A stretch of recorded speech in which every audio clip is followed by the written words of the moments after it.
All right, why don't we get started with some of the introductions while we're waiting for some more folks to log on. Good day, everyone, from I think all over the world, many different time zones. So I won't say morning or afternoon or evening because it's probably all of the above for everyone today. But thank you all for being here today at this really important event where we're going to be exploring the intersections of poverty alleviation and climate change and finding solutions to these kind of twinned problems of the 21st century. So we're going to be, first, I'd like to just welcome you all to this event that's hosted by Project Drawdown and Proximity Designs and hosted by the Skoll World Forum Ecosystem event. So we're grateful to all of our partners and to the Skoll Foundation and the Skoll World Forum and everyone here today. Again, in the next hour or so, we're going to be exploring this topic about how climate solutions to essentially a problem in the atmosphere, could also perhaps really help alleviate human suffering around the world, especially extreme poverty, and finding ways we can address climate change and improve human well-being at the same time. Something very exciting and incredibly important. My name is Jonathan Foley. I'm the Executive Director of Project Drawdown. Project Drawdown is an organization focusing on climate solutions. We've been around since about 2015 or so, and our focus is on using science to assess what kinds of solutions might work best in order to address climate change, whether they're across electricity or food and agriculture, industry, transportation, buildings, and so on. But a lot of what we need to think about is to broaden that definition of climate to include people and other aspects of nature, so that we're not trying to address one problem at a time in some kind of silo. And so today, I'm just thrilled to be moderating an event with some brilliant leaders from around the world who will be giving their insights about these critical issues of the intersection of climate solutions and solutions to improve human well-being. I'm thrilled to be joined by our four panelists today, and I'll be introducing them in a second. First, though, I also want to mention to everyone attending, we will be very happy to have some questions and answers session towards the end. And I would encourage you to use the Q&A function. At the bottom of the Zoom screen, there's a button that says Q&A. There's another one for chat. That won't really work. But please, if you have questions along the way, please enter them into the Q&A section. We'll take note of those, and to the extent possible, we'll try to answer those later in the session. But I hope we'll have a lively and rich discussion today of lots of different aspects of this incredibly important topic. So let me go ahead, though, and introduce the panelists who will be sharing their wisdom and insights today. First, we're joined by Kristen Patterson, who's I'm lucky to call a colleague at Project Drawdown. She is the inaugural director of Drawdown Lift, a program that looks again at that intersection between poverty, human well-being, and climate solutions. She leads the team and focuses on the research, communication, and kind of influencing decision makers around this critical topic of how climate solutions can improve human well-being, alleviate poverty, and bring equity to the world, especially in emerging economies in Asia and sub-Saharan Africa. We're also joined by Debbie Ongdin, who's a co-founder of Proximity Designs. Proximity is a social business operating in Myanmar since 2004, and it delivers affordable, climate-smart products and services to small farm families living in poverty. She's also a council member of Drawdown Lift, and we're really grateful for her input on this. Also, Kristen Gillis-Moyer is the COO of the Malaga Foundation. Kristen leads their grant and investment portfolio and oversees operations there. And prior to this, she was a principal at the Skoll Foundation, who's also hosting our event today. And she worked with social entrepreneurs. And she is also a program finance officer at the Gordon and Betty Moore Foundation, which does incredibly good work around the world around environment and science and other key issues. And she worked on environmental conservation. Also, we are very fortunate to be joined by Harriet Cello, is a CAMFED Association member and leader of climate smart agriculture in Zambia, from where she joins us today. She works at the intersection of climate, gender, and education, empowering rural women and girls to become climate conscious entrepreneurs. So I think, as you can all see, we have an incredible panel today, and people I can't wait to hear from and learn a lot from. And to start, we're going to hear from Kristen Patterson in just a minute. But I was asked to kind of provide a little bit of context to this, but I think Kristen will do it better, so I'm going to keep my comments short. And Oh, there's a question about, yes, this session will be recorded, and there'll be a link shared with everyone later about where it can be found, I believe. But I wanted to just mention the topic today again is looking at how we can address climate change and extreme poverty at the same time.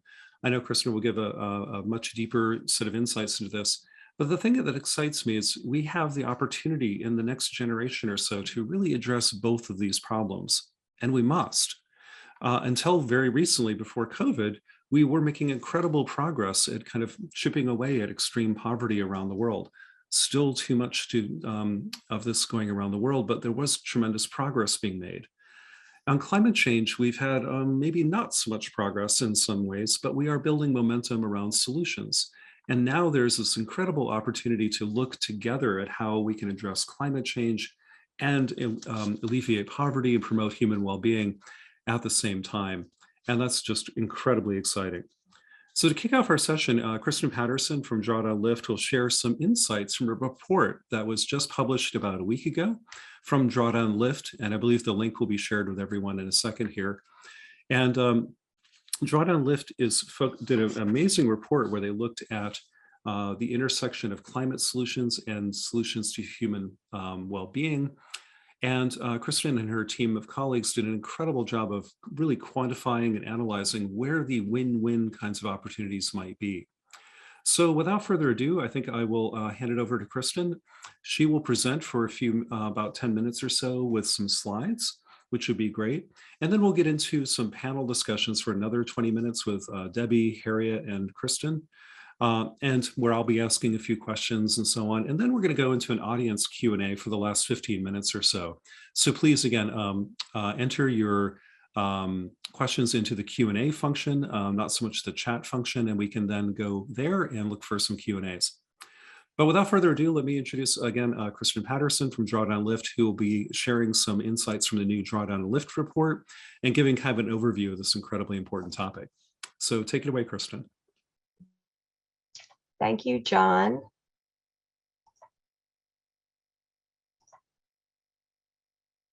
And welcome to everyone who's joining us today. It's great to be here with you all and to be on this terrific panel. So as John said, Drawdown Lift really focuses on deepening our understanding of the links between climate solutions and poverty alleviation. And I'm pleased to share today, in response to our overall question for this session, I'm pleased to share that climate solutions can, in fact, contribute to improving multiple dimensions of human well-being. First, just to be sure you're all awake and lively with us, we have a quick quiz for you all. And Christine will share the quiz, so please choose your answer. The question is, what percentage of people in the world today live on less than US $7 a day? And just choose one of the 4 choices. I'll give you a few seconds to make your choices.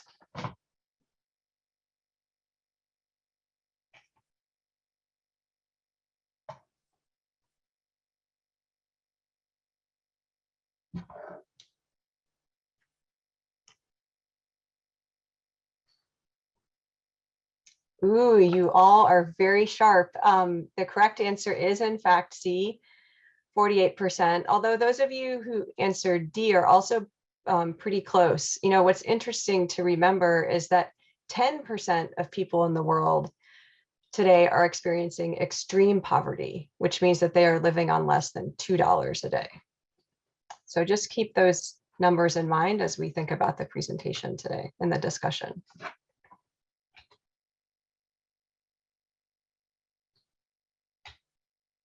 Let's see, my slides now don't want to advance. Here we go. So as John said, Project Drawdown's mission is really more important now than it ever has been. I'm sure many of you are following the latest round of IPCC reports, which call for us to reduce our emissions even more urgently, while also supporting countries to sustainably and equitably develop, especially in places that are least responsible for and hit the hardest by climate impacts. But just a step back, you may be wondering, what is drawdown exactly, the word? And drawdown refers to the future point in time when levels of greenhouse gases in the atmosphere start declining and stop climbing and start to steadily decline. And drawdown solutions are solutions that are currently available, financially viable, have proven potential to reduce greenhouse gas emissions in the atmosphere, and include sufficient data that's available to model. Drawdown's 80+ climate solutions include a range of ways to address climate change, from reducing food waste, to shifting to clean energy, to securing land tenure for Indigenous peoples. The solutions are interconnected, and we need all of them to reach drawdown. In addition, climate solutions can advance social and economic equity in ways that address, rather than deepen, systemic injustices, center gender equality, and contribute to alleviating poverty. So how exactly do we achieve drawdown? We can start by reducing the sources of greenhouse gases by shifting electricity production, increasing energy efficiency, and shifting diets. In addition to reducing sources, we can support and enhance the natural sinks of carbon dioxide found in nature by improving agricultural practices and protecting and restoring ecosystems.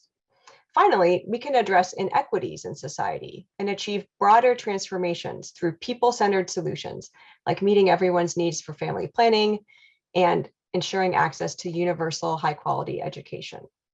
Taken together, these are the three connected areas of the drawdown framework for climate solutions that we must pursue individually and globally. In low and middle income countries, addressing climate change and improving the well-being of people experiencing poverty must really occur simultaneously. People living in extreme poverty, particularly women and children, are more vulnerable to natural disasters and commonly live in regions that have been and are projected to be most impacted. Unfortunately, the co-benefits of addressing climate change for boosting human well-being have commonly been overlooked, despite their substantial contributions for livelihoods, health, equity, and the environment.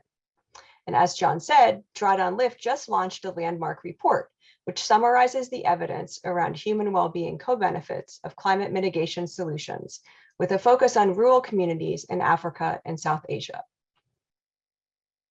Many of Project Drawdown's climate solutions focus on changing practices in high-income countries. For instance, solutions like refrigerant management and high-efficiency heat pumps are most applicable to people living in urban areas or in high-income countries. In the report, we honed in on climate solutions that are most applicable for rural, under-resourced communities in Africa and South Asia.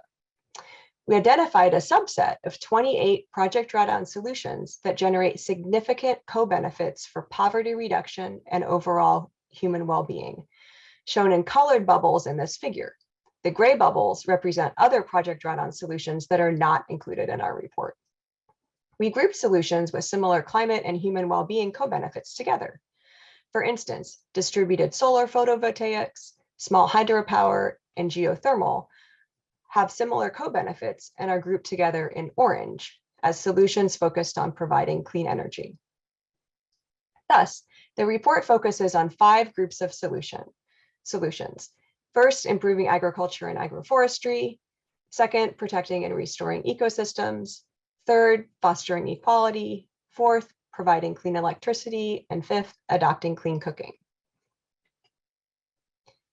To assess the evidence of impact of the 5 groups of solutions on human well-being, we adapted the donut economics framework, which many of you are probably familiar with. It focuses on ensuring that people can thrive while preserving the health of the environment. The donut economics framework consists of 12 dimensions of human well-being, shown here in the inner brown circle. We use the DE framework for 2 main reasons: its explicit inclusion of gender equality and its adaptability. To calculate the human well-being index for each country in the world, we used a mix of indicators from other multidimensional human well-being indices used around the world, and indicators that we added or modified to best address the most pressing challenges in rural, under-resourced communities.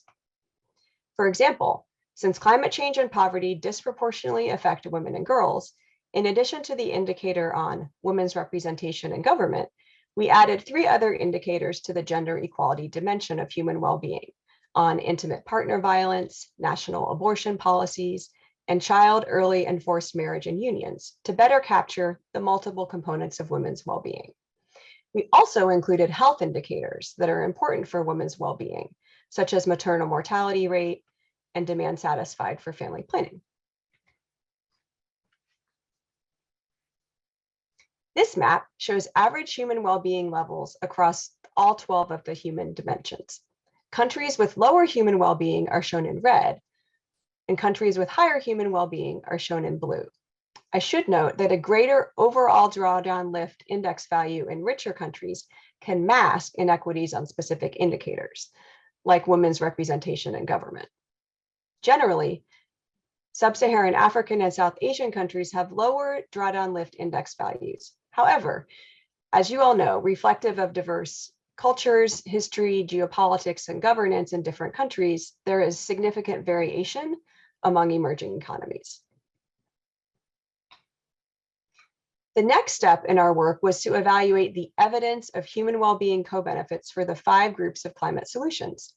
We reviewed over 450 peer-reviewed articles and reports to summarize the evidence of how climate solutions influence the 12 dimensions of human well-being. The results are shown here. As you can see, the 5 climate solution groups have direct and indirect co-benefits across many dimensions of human well-being. Next, I will highlight the co-benefits of 2 of the solution groups, improving agriculture and agroforestry and fostering equality. Improving agricultural productivity is a key pathway for eliminating poverty and hunger, as our colleagues at Proximity Designs know all too well. In 2020, more than 2.3 billion people, 1/3 of the global population, experienced moderate or severe food insecurity. Globally, food insecurity among women is 10% higher than among men.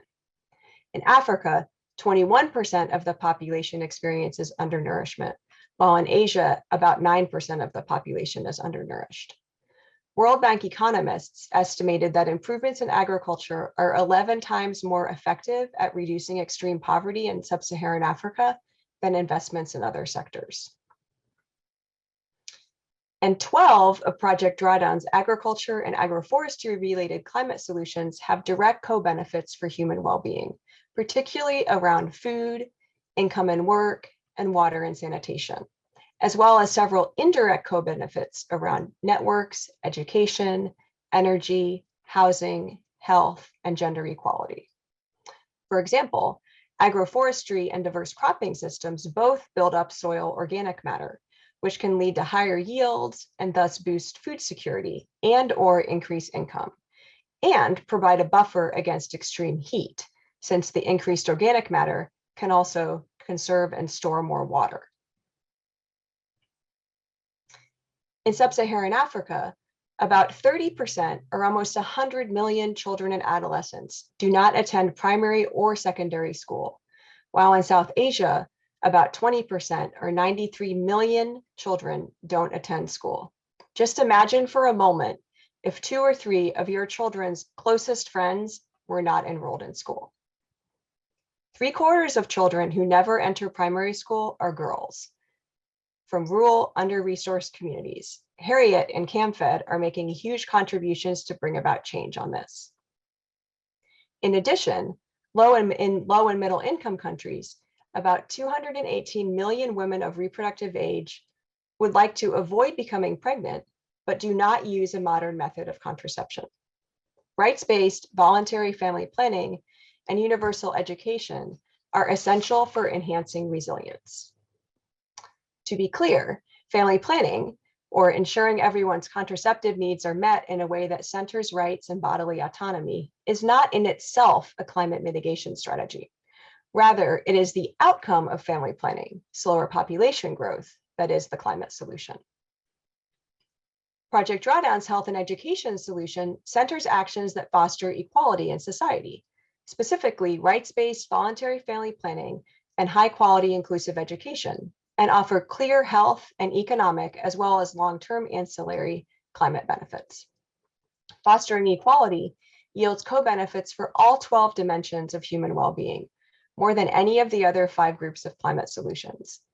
This solution generates substantial direct benefits for health, education, income and work, food, and gender equality.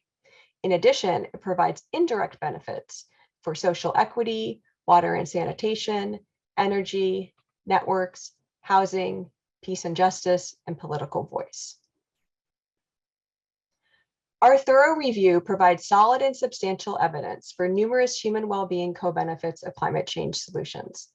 These solutions generate significant direct and indirect co-benefits for human well-being, particularly in the areas of income and work, health, food security, education, gender equality, and energy, and would be transformational in helping to alleviate poverty and increase resilience to current and future climate change for all people. The win-win solutions presented here also have strong climate benefits. According to our estimates, the total global CO2 sequestered reduction potential of the solutions presented here is approximately 690 gigatons between 2020 and 2050, which is tremendous given that the annual global greenhouse gas emissions in 2020 were approximately 50 gigatons. Improving the well-being of people experiencing extreme poverty and addressing climate change can and must be complementary. There don't have to be trade-offs between human well-being and climate action. In fact, climate solutions can be a part of a pathway to prosperity. We hope our work serves as a guide for social entrepreneurs, decision makers, policymakers, companies, and donors to advance these pathways. Thank you for your time. And please download the report. You can find it on the homepage of our website, and I think we'll drop a link in the chat as well. And I'll turn it back over to you, John, so that we can hear from all of the other amazing panelists. Thanks. Great. Well, thank you, Kristen, for the great overview of the Drawdown Lift report. And again, encourage everyone to check it out. There are links in the chat box that Christina shared. So take a look at that. There's a nice detailed report, as well as kind of a 2-page fact sheet. I encourage you to download both of those and maybe share them with your colleagues, or share the links, better yet.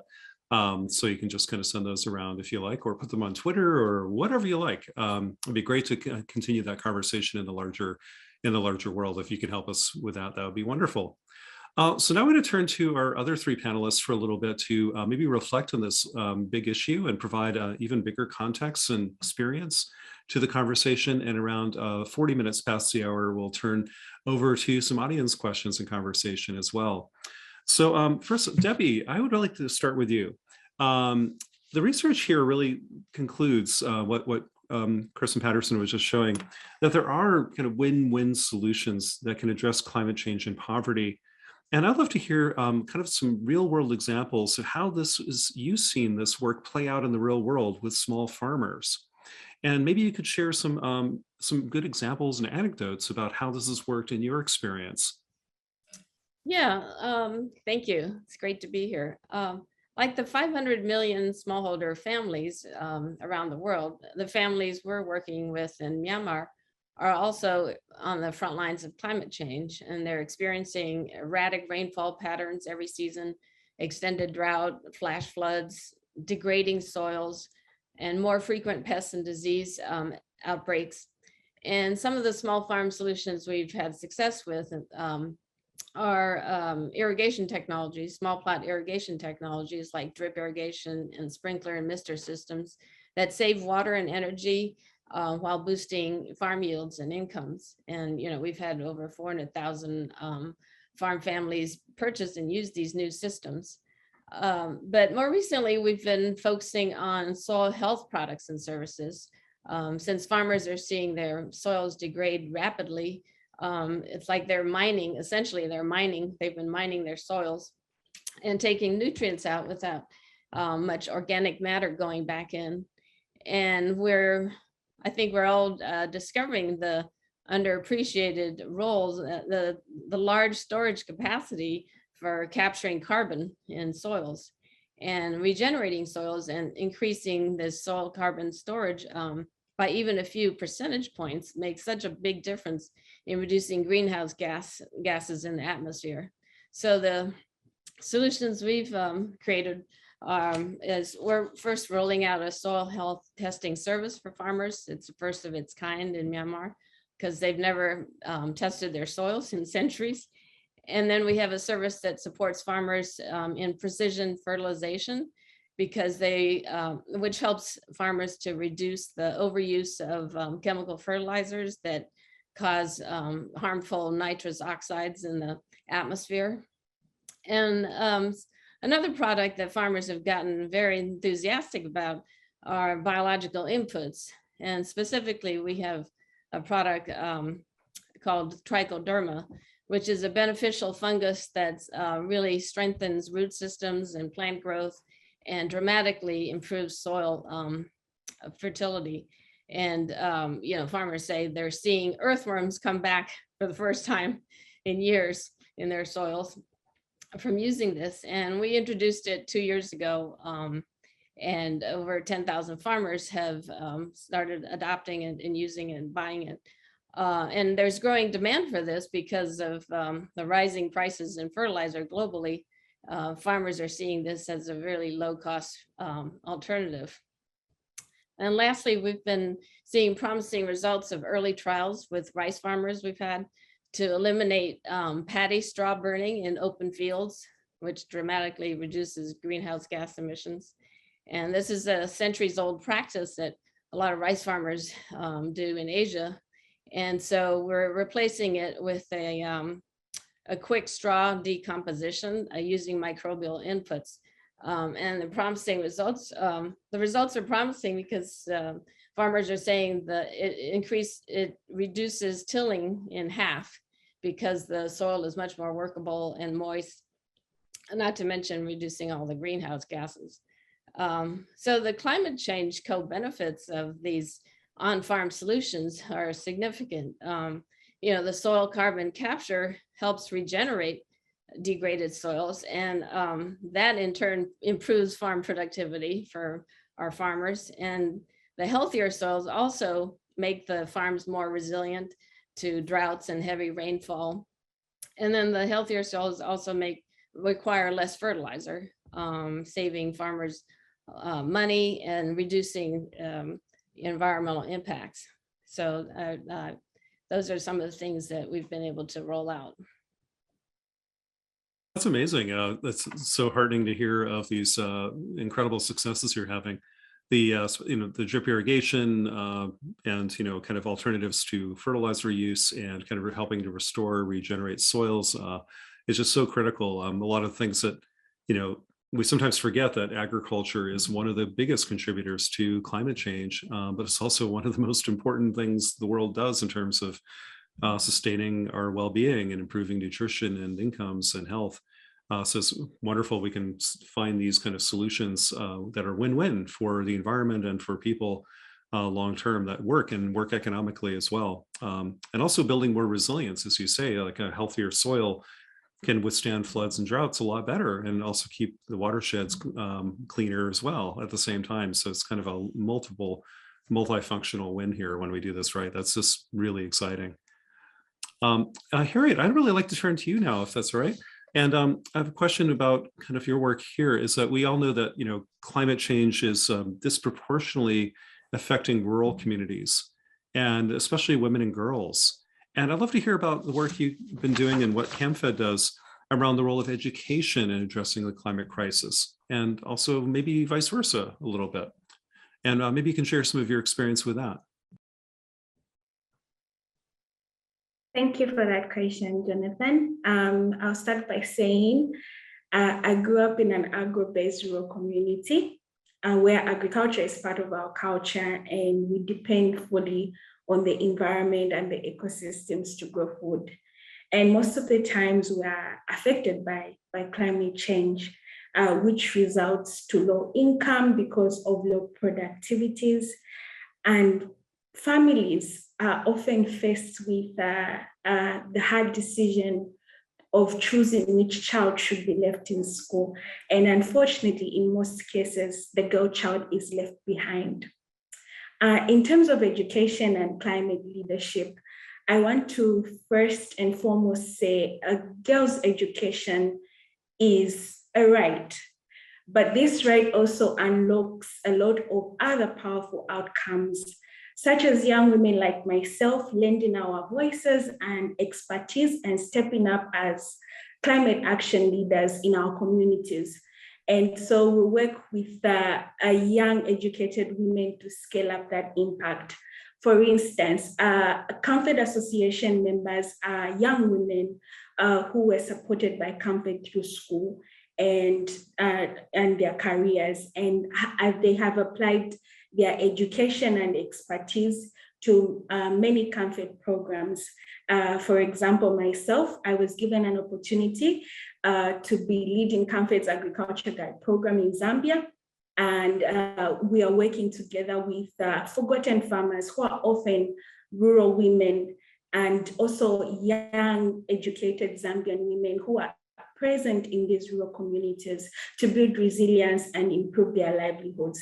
So definitely education is an eye-opener. It makes you understand your environment, what's happening to it, how you can tackle some of those challenges, and then you're curious, you're creative, you think of ideas of how you can improve your circumstances and your surroundings. So definitely education has given us a platform as young women to really bring climate awareness to our communities and help build that resilience and improve people's livelihoods.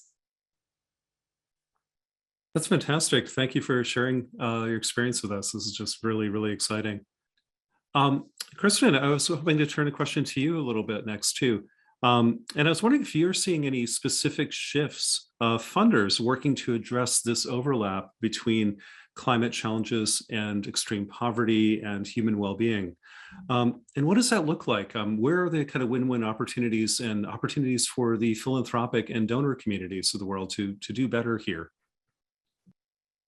Good question. Thanks for including me and Malago today to talk about this. I think, in some ways, whether funders are shifting actively might be different from whether there's a shift, because I think the overlap is there, whether they choose to acknowledge it or not. So I think there has been somewhat of a shift, especially Malago, has a lot of peer funders who are focused on poverty alleviation and development.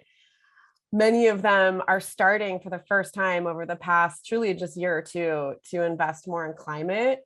But I think most of them still see it as a separate vertical more than, kind of the overlap that we're framing it as today. I do think that, so I think there's more poverty funders crowding in.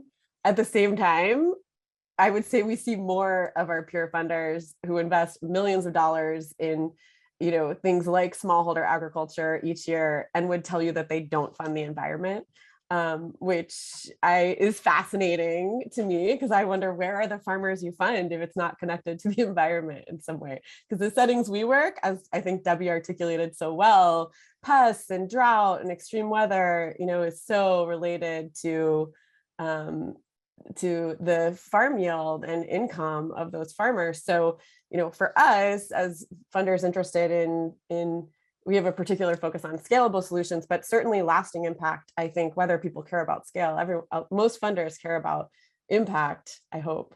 And investing millions of dollars to eke out a slightly higher yield that risks being wiped away by climate change, I think just doesn't really acknowledge the context we're in. So I'd say, whether people see it that way or not, we're all climate funders right now. I just think some folks are more actively viewing their investments through that lens.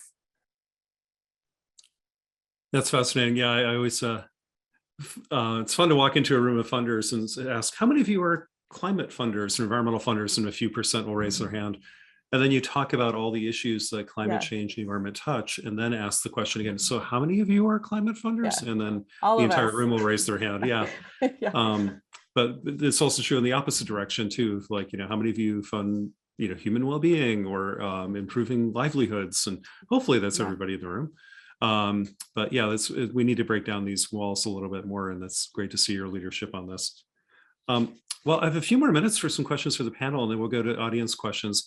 I wanted to return back to Debbie quickly and ask if you have any recommendations about how organizations can really expand this mission of addressing climate alongside addressing poverty and well-being.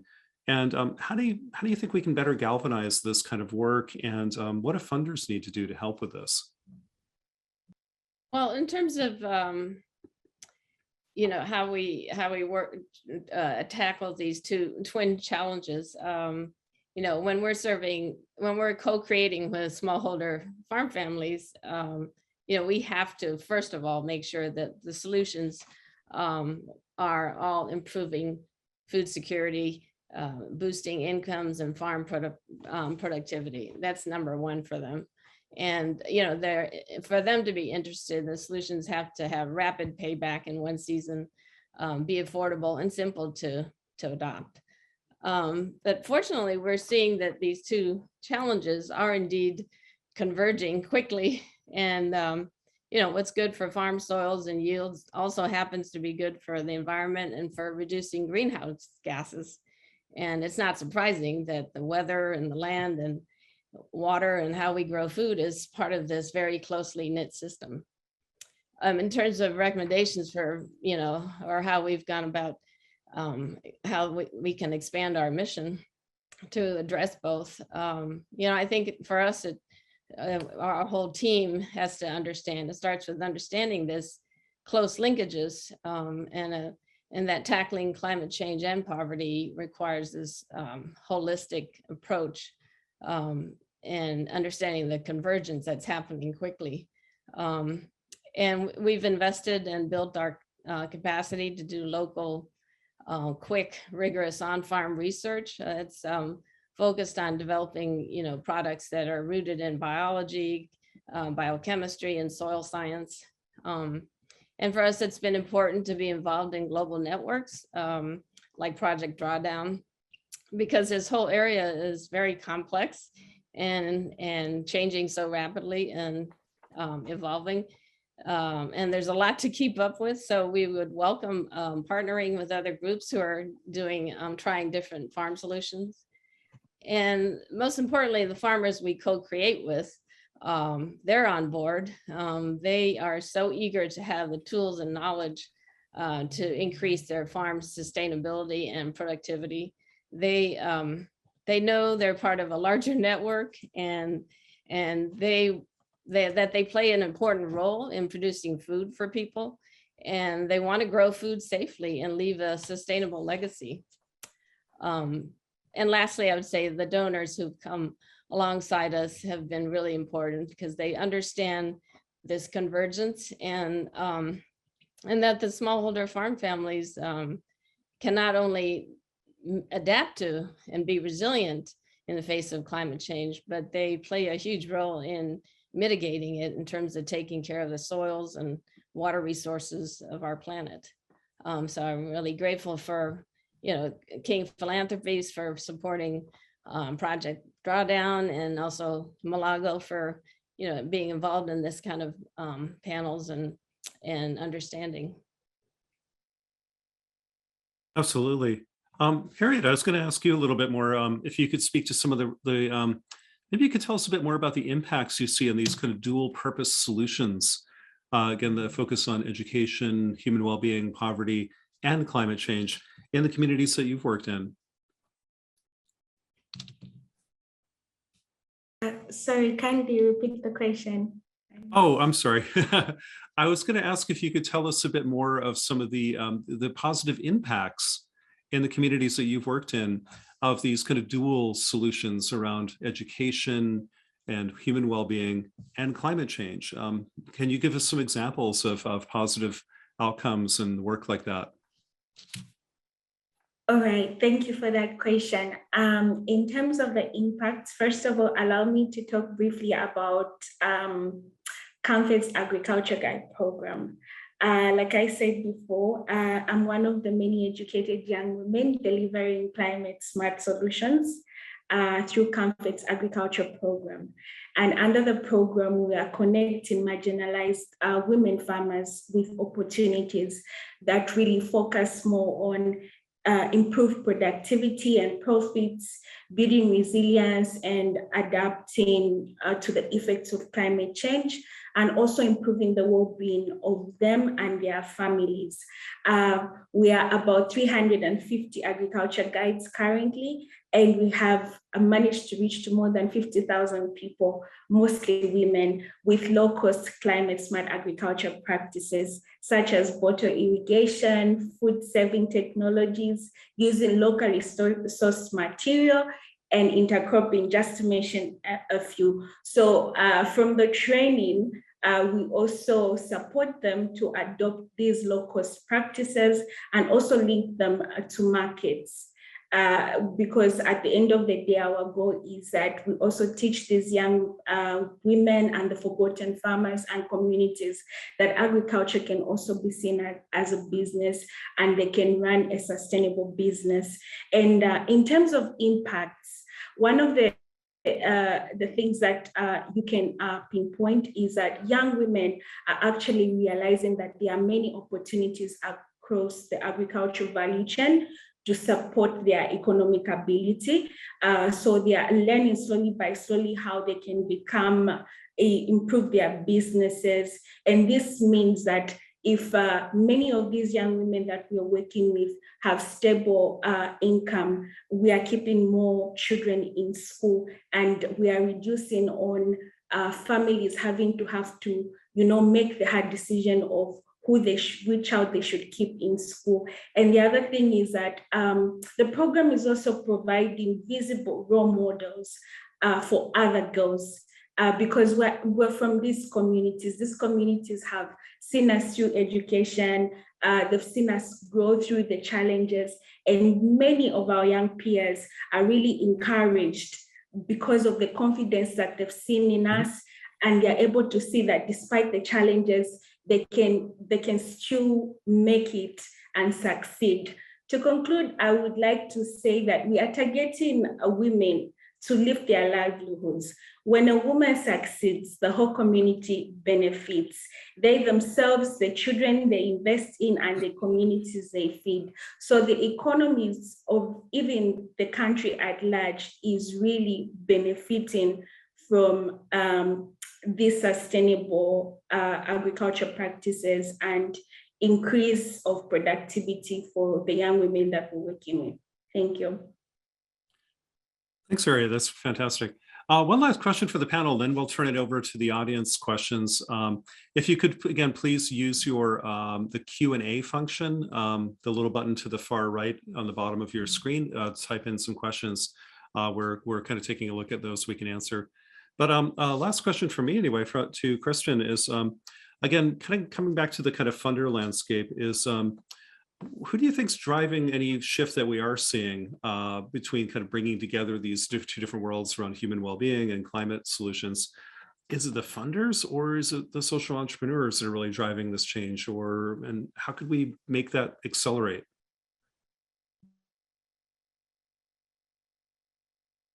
I'm afraid you're on mute, Kristen, sorry. It wouldn't be a Zoom call. Sorry about that. Sorry about that. Yeah, sorry about that. No, I just said I think Planet Earth is driving the change. More than funders or social entrepreneurs specifically. I mean, truly. So I think that's what I would say between wildfires and rising sea levels and things like that. In some ways, maybe it's helped things like wildfires in the funding community close to home, I think in the US have helped bring more attention to kind of planetary health in general. But I don't think, certainly I would say like we've seen some increase in organizations framing their work with, more of a lens. And I think it's really important from a storytelling, it can be important from a storytelling perspective, particularly to be able to point to research like Project Drawdown, Lift is putting out in the world. At the same time, I also feel some of that frame feels, I don't know, climate washing or greenwashing or something, right? So if I meet an education organization, I'm still going to be most interested in, does this improve literacy? Does this improve learning outcomes? And kind of appreciate the context that it also contributes to being a good climate solution. But I'm not going to kind of move away from asking about those other impact questions.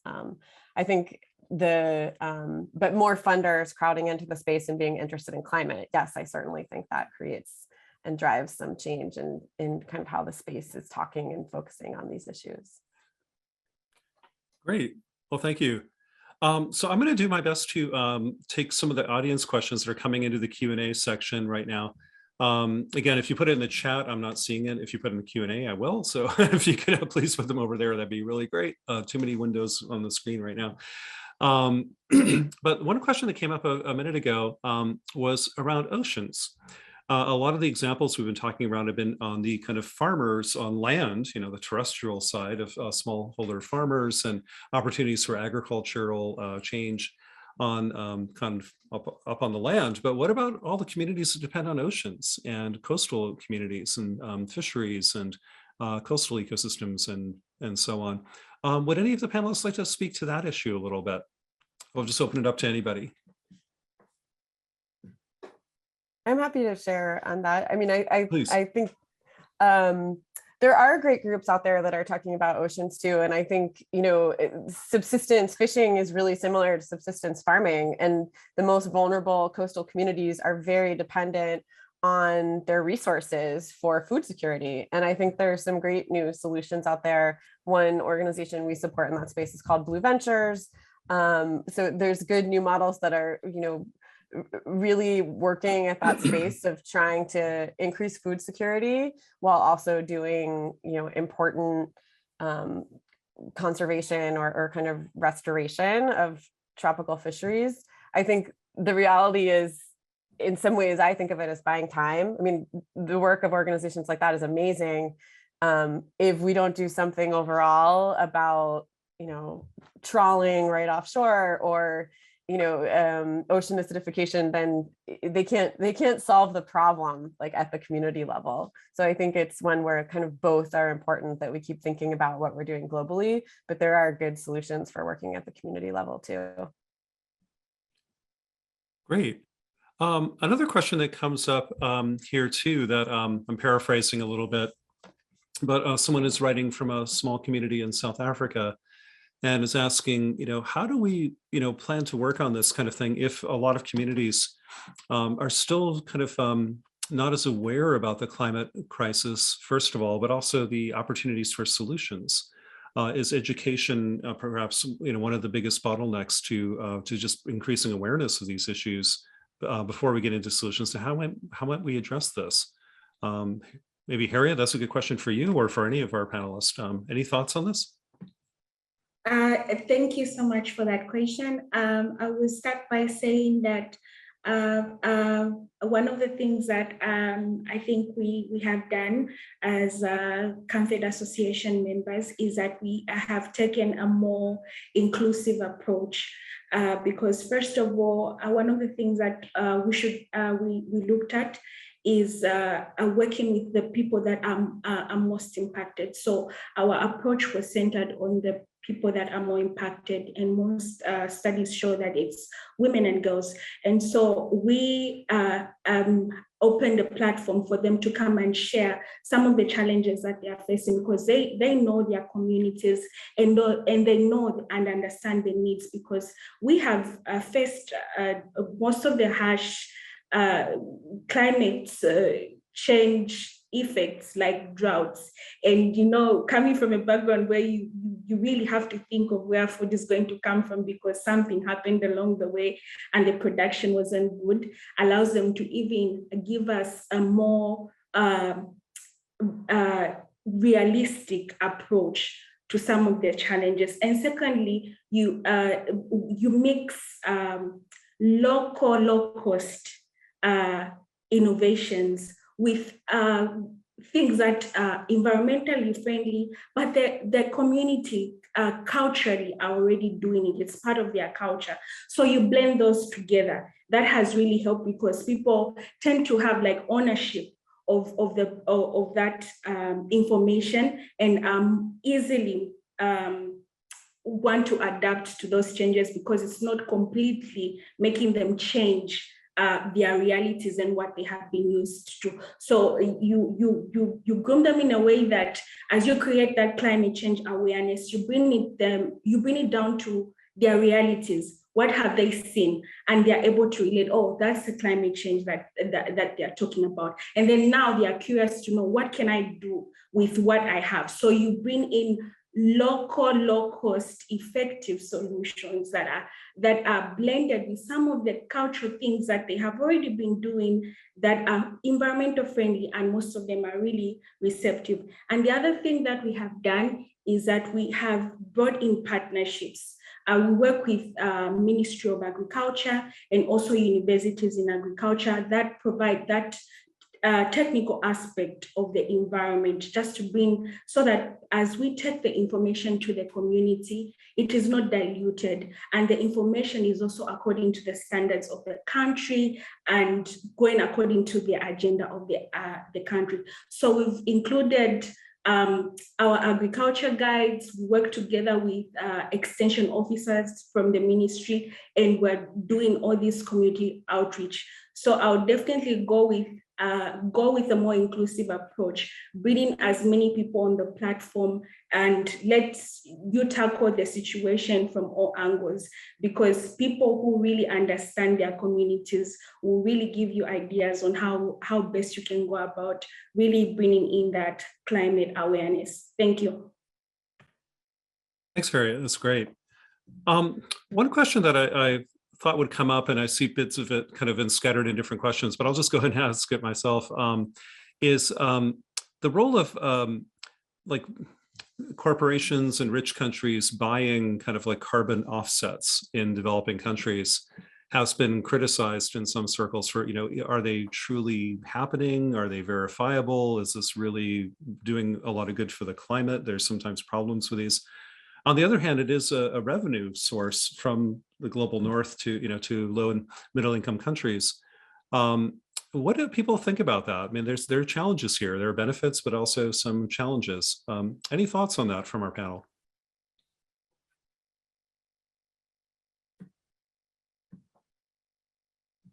So we have a lot of questions about this topic, and certainly we still need to reduce emissions.